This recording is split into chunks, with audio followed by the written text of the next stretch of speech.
তুফানের ট্রেইলার মুক্তি দেওয়া না হলে কঠিন আন্দোলনের ডাক দেওয়া হবে। কি বললেন তুফান সিনেমার পরিচালক রায়হান রাফি। এই কথা তো বলা উচিত ছিল আমাদের, মানে ভক্তদের। আমরা না হয় তুফানের ট্রেইলার না দিলে আন্দোলনের ডাক দিতে পারি, কিন্তু এখানে রায়হান রাফি ভাই আন্দোলনের ডাক দিলেন কেন? কিসের কিন্তু রয়েছে এখানে? কিসের ইঙ্গিত করেছেন তিনি? বিস্তারিত বোঝার চেষ্টা করব আজকের এই ভিডিওতে। সুতরাং সাকিবিয়ানরা বিস্তারিত জানতে একটি লাইক দিয়ে সম্পূর্ণ ভিডিওটি দেখতে থাকুন। সম্ভব হলে ভিডিওটি বেশি বেশি করে শেয়ার করে সকলের মাঝে ছড়িয়ে দিন। আমার কাছে গতকালকে থেকেই একটা অস্থির ব্যাপার কাজ করতেছিল, কারণ পরিচালক রায়হান রাফি ভাইয়ের অনুমতি ছাড়া প্রযোজনা প্রতিষ্ঠান ট্রেলার আপলোড দিব না, ঠিক এমনটাই জানিয়েছিলেন SBF এর কর্ণধার মহেন্দ্র সোনি। তিনি তার ফেসবুক পোস্টে লিখেছিলেন, ট্রেলার রেডি, গান রেডি, শুধুমাত্র পরিচালক রায়হান রাফির অনুমতির অপেক্ষায় রয়েছে সেগুলো। তো এই অনুমতি যখন প্রযোজনা প্রতিষ্ঠানের পক্ষ থেকে রায়হান রাফি ভাইয়ের কাছে চাওয়া হয়েছে, তখন তিনি বলেছেন তুফান এখন যেই পর্যায়ে রয়েছে এই মুহূর্তে গান আর ট্রেলার না দিলেও চলবে। ঠিক এমনটাই মহেন্দ্র সোনি ভাই তিনি তার ফেসবুক পোস্টে লিখেছেন। এখন সেই পোস্ট দেখার পর তো সাকিবিয়ানদের মাথায় হাত। আরে কিরে ভাই, হিমেল আশরাফ ভাই অলরেডি প্রিয়তমা সিনেমায় ট্রেলার দেয় নাই, এরপর রাজকুমারের ট্রেলার দেয় নাই, তার মানে কি? তার মানে রায়হান রাফিও কি সেই পথে হারতে চলেছে? এই নিয়ে যখন তীব্র আলোচনা সমালোচনা ফেসবুক জুড়ে, ঠিক সেই সময় রায়হান রাফি ভাই দিলেন এরকম একটি পোস্ট। এখানে একটি স্ক্রিনশট দেখতে পাচ্ছেন। এখানে রায়হান রাফি ভাই লিখেছেন, তুফানের ট্রেলার না দিলে কঠিন আন্দোলনের ডাক দেওয়া হবে। ভাই বুঝলাম না কিছু। কোথায় আমরা কঠিন আন্দোলনের ডাক দিব তা না, এখানে রাফি ভাই নিজেই বলতেছে তিনি কঠিন আন্দোলনের ডাক দেবেন। তার মানে তিনি নিজেও একজন ভক্ত হিসেবে এই পোস্টে নিজেকে উপস্থাপন করেছেন। তিনি অ্যাজ এ পরিচালক হিসেবে তো আছেনই, পাশাপাশি আমাদের সাধারণ দর্শকদের লেভেল থেকেও তিনি তার জায়গা থেকে বলতেছেন যে কঠিন আন্দোলনের ডাক দেওয়া হবে। তার মানে এখানে যতটুকু বোঝা যাচ্ছে, গভীরের যতটুকু চিন্তা করলে আমরা অনুমান করতে পারি, তা হচ্ছে ট্রেলার আসবে। এই পোস্টের মিনিংটাই হচ্ছে ট্রেলার আসবে, না হলে এখানে ট্রেলারের কথা উল্লেখ করা হতো না, এই ধরনের পোস্ট রাফি ভাই দিতেনও না। এখানে অন্য কোনো কিছু লিখতেন অথবা তিনি পোস্টই করতেন না। বাট এখানে যেহেতু আমাদের দর্শকদের সারিতে দাঁড়িয়ে তিনি বলেছেন তুফানের ট্রেলার না দিলে কঠিন আন্দোলনের ডাক দেওয়া হবে, তার মানে ট্রেলার আসছে। তো রাফি ভাই, আমরা শাহবাগে কখন দাঁড়াবো? আপনিও আমাদের সাথে সামিল হয়ে যান। আমরা শাহবাগে দাঁড়াতে চাই, কঠিন আন্দোলনের ডাক দিতে চাই, তুফানের ট্রেলার দিতে হবে। এক দফা এক দাবি, তুফানের ট্রেলার দিতে হবে। অনেক সাকিবিয়ান হয়তো মনে করতেছেন ভাই ট্রেলার না দিলেও চলবে। দেখেন, আমরা ভক্ত, ট্রেলার না দিলে চলবে, ঠিক আছে, আমরা এমনিতেই হলে যাব, কিন্তু শাকিব খানের বাইরেও তো একটা অডিয়েন্স আছে।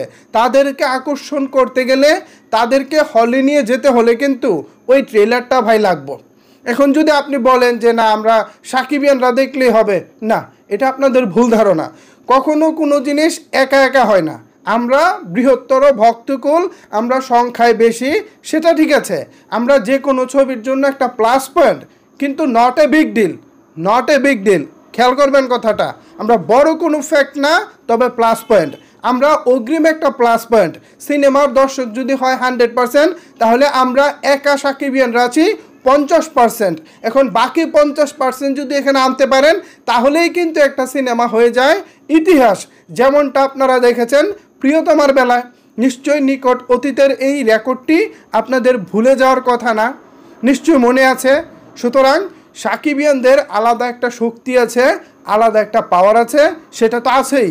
এর সাথে যদি অন্যান্য দর্শকরা যুক্ত হয়, তাহলেই তো মিলে সেটা হয় ব্লাস্ট। বুঝতে পারছেন সাকিবিয়ানরা?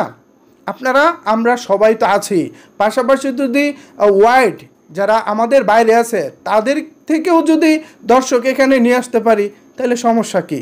কোনো সমস্যা তো নাই, বরঞ্চ তুফানের জন্য হবে প্লাস পয়েন্ট। এছাড়া যারা সাকিবিয়ান আছে বা আছেন, আপনারা তো 10 বার 5 বার 2 বার 3 বার 4 বার করে দেখবেনই, এটা নিয়ে নতুন করে বলার কিছু নাই। প্রিয়তমা অনেক সাকিবিয়ানকে আমি দেখেছি 10 বার 12 বার 15 বার ইভেন 20 বারেরও বেশি দেখেছেন।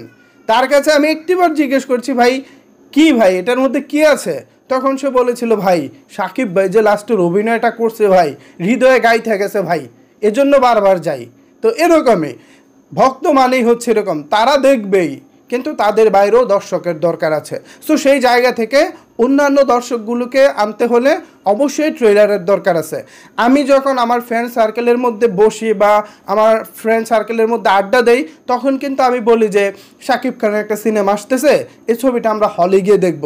তখন এর মধ্যে অনেকে আছে যারা শাকিব ভাইয়ের ভক্ত না, পছন্দ করে বাট ভক্ত না, তারা যেটা করে ওই মাঝে মধ্যে ভালো ছবি আসলে হলে যায়, তখন তারা বলে আচ্ছা তো ট্রেলারটা দেখাতো দেখি কেমন হয়েছে, বা টিজারটা দেখাতো। তো টিজার তো অলরেডি তারা দেখছে, তারা তাদের মনের মতো হয়েছে এটাও বলেছে, এখন তারা অপেক্ষা রয়েছে ট্রেলারের জন্য। তারা সবাই বলতেছে ভাই ট্রেলারটা আমারে দেখাইস, ট্রেলারটা আসুক। তো সেই অপেক্ষাটায় কিন্তু আমিও রয়েছি। আমার যেরকম 10-12 জন কিংবা 10-20 জন ফ্রেন্ড আছে, অনেকেরই তো এরকম আছে, সবাই যে সাকিব ফ্যান, সবাই যে সাকিব খানকে পছন্দ করব বিষয়টা তো এরকম না। আমাদের দেশে 18 কোটি মানুষ রয়েছে, তার মধ্যে সর্বোচ্চ কত সংখ্যক দর্শক সাকিব ভাইকে পছন্দ করে, আবার কিছু সংখ্যক দর্শক হয়তো করে না, এটাই তো স্বাভাবিক। কিন্তু যারা করে না বা যারা মোটামুটি করে তাদেরকে আকর্ষিত করতে গেলে তো ওই ট্রেলারটা লাগবে। এখন ট্রেলারে যদি দারুণ কিছু হয় তাহলে তো এরাই বলবো আমারে যে কখন যাবি বল, ঈদের দিন যাবি না ঈদের পরের দিন যাবি, তখনই তো খেলাটা জমে যাবে, তাই না? সুতরাং সব কিছুরই দরকার আছে। সাকিবিয়ানরা ট্রেলার ছাড়াও যাবে, গান কিছু না দিলেও যাবে, কিন্তু এর বাইরেও তো দর্শক আছে, এর বাইরেও দর্শক আছে, এই বিষয়টি সাকিবিয়ানদের বুঝতে হবে। এটা সহজ অঙ্ক। এখন এই অঙ্কটাকে যদি আপনারা মেনে নিতে না চান তাহলে সেটাও আপনাদের একান্ত ব্যক্তিগত ব্যাপার। তবে আমি আমার জায়গা থেকে যেটা ফিল করি অবশ্যই অবশ্যই ট্রেলারের দরকার। সো রাফি ভাই আন্দোলনের ডাক দিয়েছেন বা আন্দোলনের ডাক দিতে যাচ্ছেন, কঠিন আন্দোলন। তো এই আন্দোলনটা কোথায় হবে? ঢাকা শাহবাগে হবে, না প্রেস ক্লাবে হবে, নাকি অন্য কোথাও হবে? আপনি ভেন্যুটা নির্ধারিত করুন, স্থানটা নির্ধারিত করুন, আমি ভাই যুক্ত হয়ে যাব। আমি এই আন্দোলনে যুক্ত হতে চাই, কারণ আমার ভাই ট্রেলার লাগবেই। এখন রাহেন রাফি ভাইয়ের পোস্টে আসলে অনেকেই কমেন্ট করতে পারতেছে না, কিছু কিছু কমেন্ট লিমিটেশন করা আছে, আবার অলরেডি প্রায় 2000-এর উপরে কমেন্ট পড়েও গেছে। সব কিছু মিলিয়ে রাফি ভাই আছেন একটা অন্যরকম একটা মধুর যন্ত্রণায়। এই যন্ত্রণা সব পরিচালকের ভাগ্যে জোটে না। নিশ্চিতভাবে এই মুহূর্তে রায়হান রাফি ভাই সেই সৌভাগ্যবান একজন পরিচালক যিনি এই মধুর যন্ত্রণাটা পাচ্ছেন। এই যন্ত্রণা সবাই পেতে চায়, কিন্তু কার ভাগ্যে জোটে? ঈদের দিন থেকে সারা বাংলাদেশের 100+ সিনেমা হলে আসছে কিং খান মেগাস্টার শাকিব খান অভিনীত সময়ের আলোচিত সিনেমা তুফান। আপনারা নিশ্চয়ই সহপরিবার ছবিটি দেখতে হলে যাচ্ছেন, পাশাপাশি বন্ধুবান্ধবকে নিয়েও ছবিটি দেখতে হলে যাচ্ছেন। আপনারা কে কী প্ল্যানিং করতেছেন, কে কোন হলে দেখবেন, চাইলে কিন্তু সেটি অবশ্যই নিচের কমেন্ট বক্সে জানাতে পারেন। ধন্যবাদ সবাইকে সম্পূর্ণ ভিডিওটি দেখার জন্য।